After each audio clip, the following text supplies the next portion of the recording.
is Marwell Wildlife in Hampshire, England. It was started in 1972, and since then, it has become one of the most popular wildlife parks in the UK. 500,000 people come here every year. They come to visit well-known animals like giraffes, tigers, monkeys and rhinos, as well as more exotic animals like the snow leopard, the Somali wild ass, and the ring-tailed quachi. There are reptiles like this green tree python, and birds like these flamingos.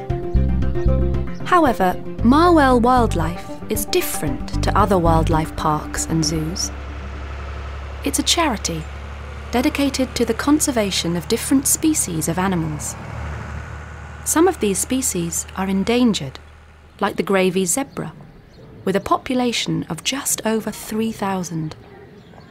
And some are near extinction, like the Siberian tiger, which has a population of less than 250, or the Amur leopard, with only 30 pairs of adults left in the wild.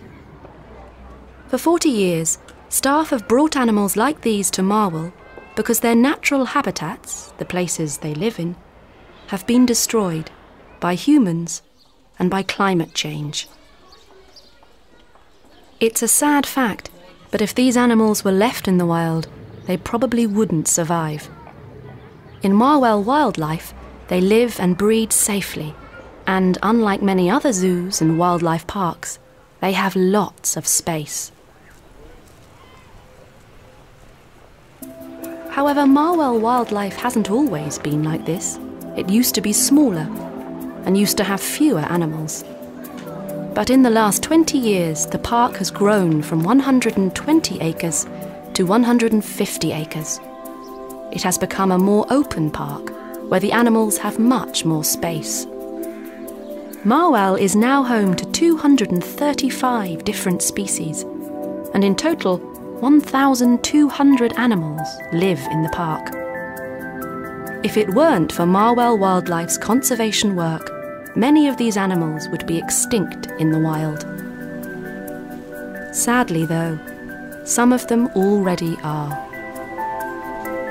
This is the scimitar oryx. They are a type of antelope that used to live all over North Africa. They have always been hunted for their large horns, and now there are none left in the wild. They only live in places like Marwell Wildlife, where they are part of a breeding programme.